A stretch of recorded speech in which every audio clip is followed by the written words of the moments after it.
Hello, this is Natasha, and I'm dropping by with the second and final part of our space odyssey about a dog called Astropup.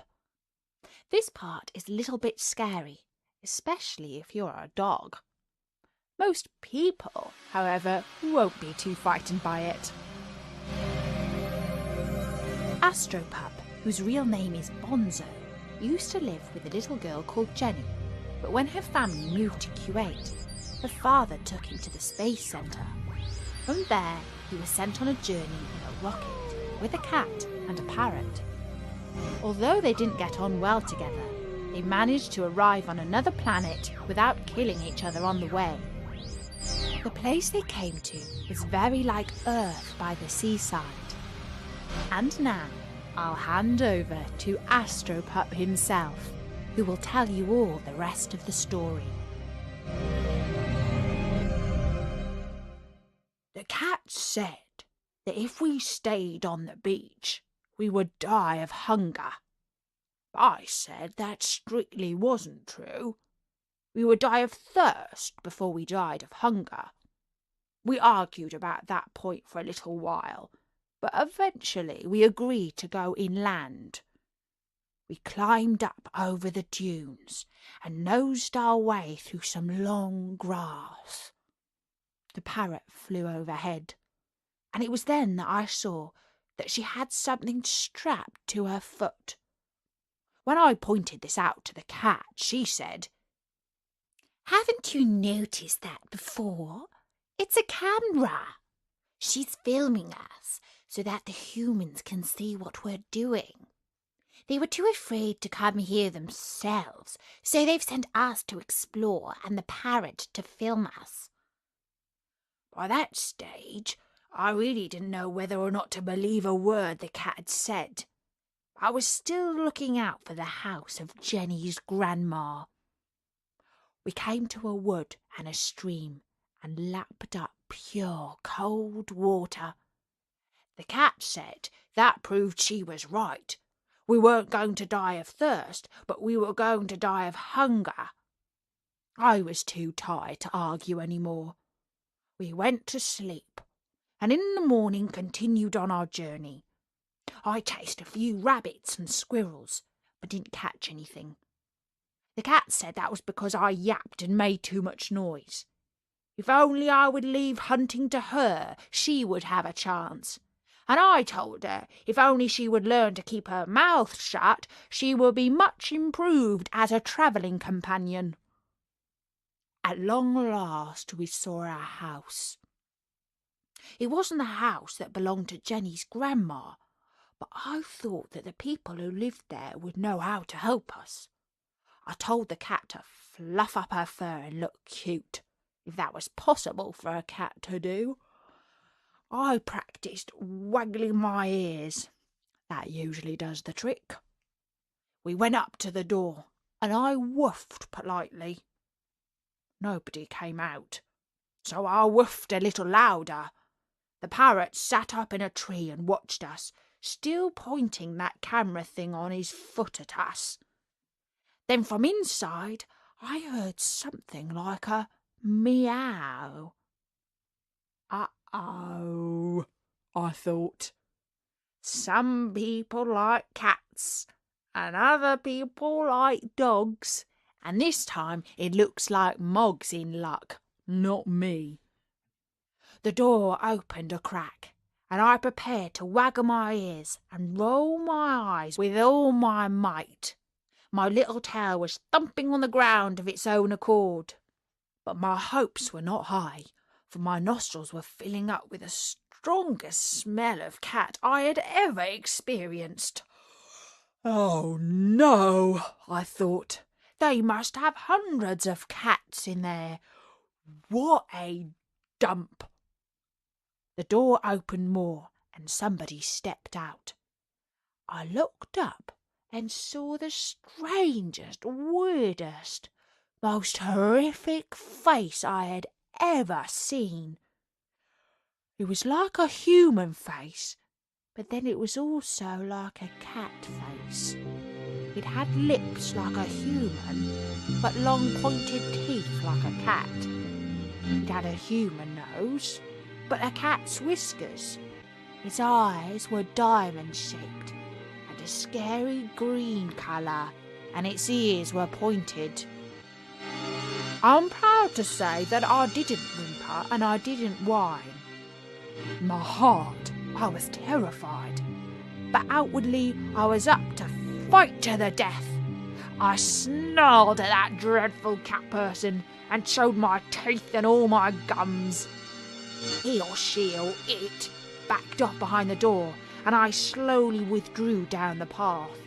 By the time I reached the gate, I saw that the thing had come out again and was cradling the cat, my former travelling companion, in its arms like a baby.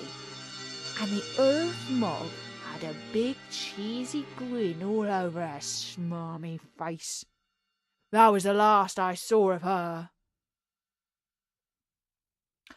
I continued down the road, full of trepidation. I saw a bicycle up ahead, and for safety's sake dived into the ditch and hid. When it got closer, I saw that its rider was another cat person. Half of me wanted to chase it down the road, but I resisted the temptation. Next, an even stranger contraption came along. It was truly a sight that no self-respecting dog would ever want to see, and I trembled to tell you of it. It was a carriage of the sort that I've seen in the park back on Earth. The driver and passengers were both cat people. But that wasn't the worst of it, for it was pulled along, not by horses as you would expect back home, but by two great shaggy sheepdogs. Oh, oh, oh! The shame of it! Dogs working like slaves for cats. By nightfall, I was more hungry than terrified. I began to wonder if the cat's prediction of death by starvation would come true. I was so hungry I could have eaten a fish, and normally I hate fish more than anything. I came to another house, and from a distance I saw two dogs, little Jack Russells, tied up to a kennel. They were both eating from a bowl, and I went up and whispered, "Hey, boys, spare a few morsels for a starving canine cousin." They both looked at me like they didn't understand animal speak, so I repeated my request, and still they were dumb. Cautiously I came forward and took a bite from their bowl. They didn't stop me, but they didn't need to. It tasted quite disgusting, and I spat it out. Only then did I see what it was. A dead mouse. Another horror to add to my long list of horrors. Dogs forced to eat mice.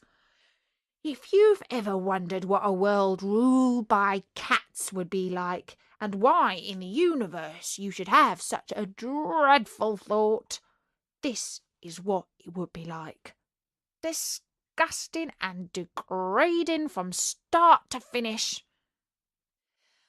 The next morning, I was sleeping in a ditch, and I was so hungry that I was starting to regret not eating that mouse. The mog's prediction was coming closer to fulfillment. Oh! What a way to go to the next world, on an empty stomach. Oh, I forgot I was in a different world. Silly me.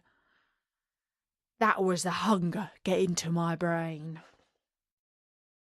When the dog catchers came, I was already too weak to run away.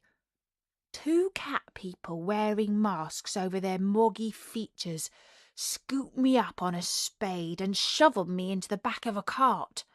I was only just aware of bumping along the road. When we arrived at the end of the journey, I saw that the cart was pulled by a couple of German shepherd dog slaves. A cat person dragged me half dead into a building.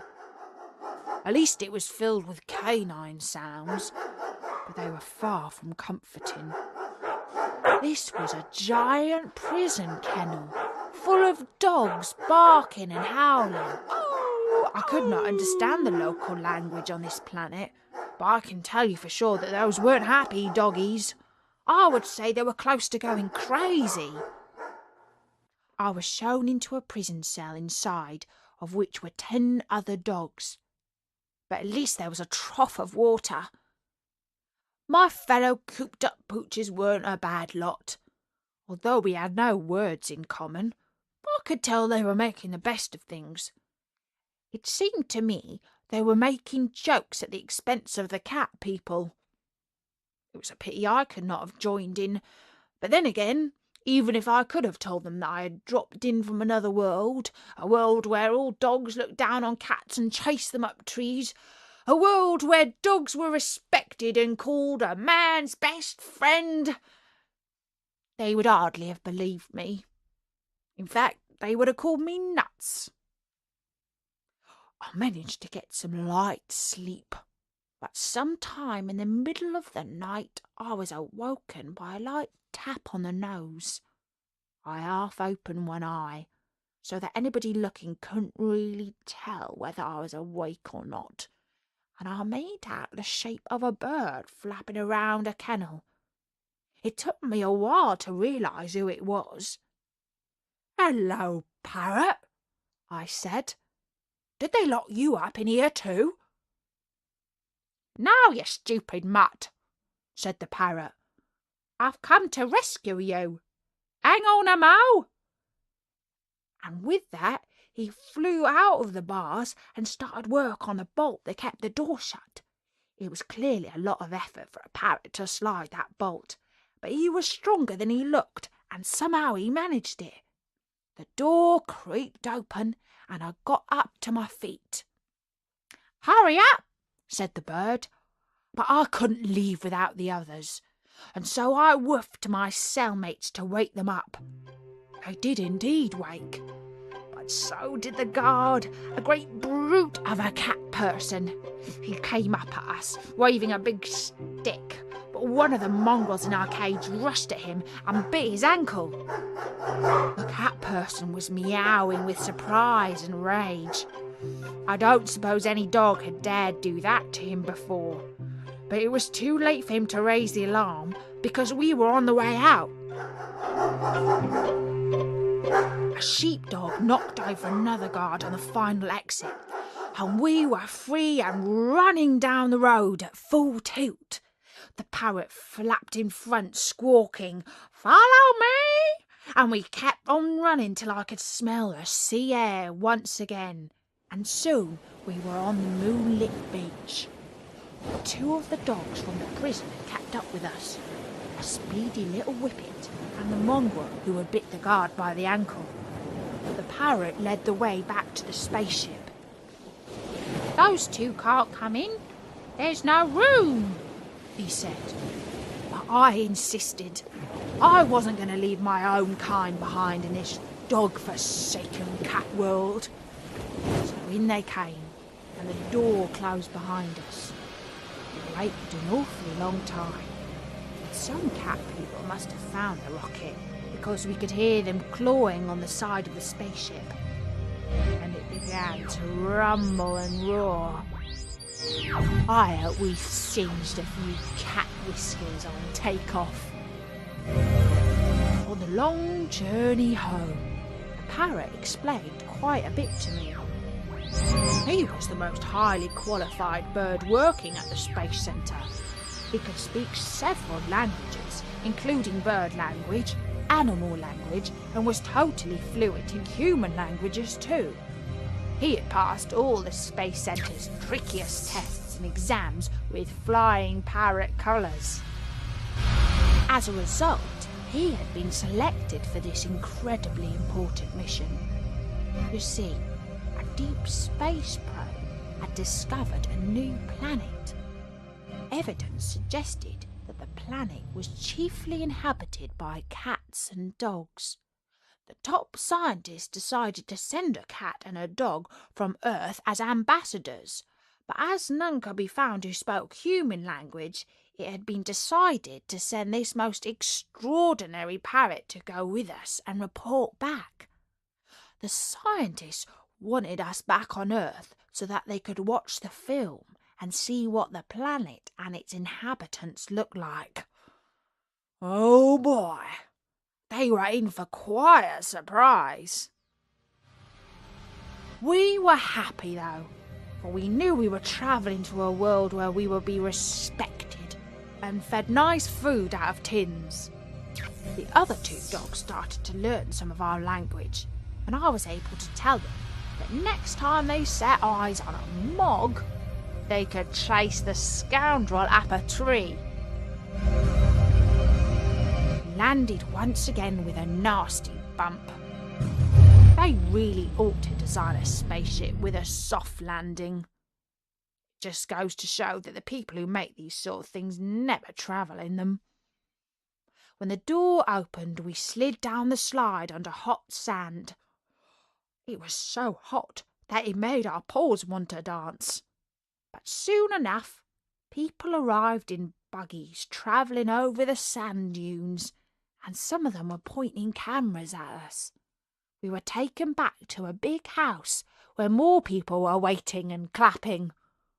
We were led inside and watered and fed to our hearts' and stomachs' content. Some nasty vets did take a look at us, but a short, sharp jab in the behind was a small price to pay for returning back to a decent world where cats know their place. It was certainly a hot and sunny country, though. I asked the parrot where we were, and he said it was called Kuwait. Kuwait. That sounded familiar, but after all my adventures, I couldn't quite say where I had heard that name before. It was only later that evening when I heard a lovely voice calling, "Bonzo, do you remember me?" When I twigged it. Yes, this was where my family had come to live, and now Jenny had come to meet me. Oh, lovely it was to see my best friend. She was cuddling me and kissing me and telling me that I was her hero. She had seen me on the television news, and the reporter had dubbed me Astropup. I wasn't allowed home for a week or two while the Space Centre did some tests on me. But now I'm back with Jenny in her new house in Kuwait. Sometimes I see the other two dogs from the cat planet. They found good homes too, and are spoiled rotten. There's a cat who lives in the house nearby, but I can't even be bothered to chase him. He's beneath my contempt. Occasionally I'm invited onto a television or radio show, and they show the pictures the parrot took of me as I snarled at that evil cat person. Pa likes to boast about me, as if he was the one who had trained up his dog to be a famous explorer and pioneer in space. Just yesterday, Pa said that soon we will be going back to live in our usual country. We'll be going by plane, I'm glad to say. No more spaceships for me. Not ever again. And that was the story of Astropup. It was a little bit unusual, and I do hope that you enjoyed it. Bertie says he liked it, but it was just a little bit biased against cats. Well, you might expect that, seeing as it was told by a dog. Perhaps one day we'll hear the tale from the cat's point of view. There are loads more stories on Story Nori, including some traditional fairy tales, where normal things happen, like princes being turned into frogs and poor girls growing up to be princesses. Do drop by and listen to some of them at storynori.com. for now, from me, Natasha. Bye-bye!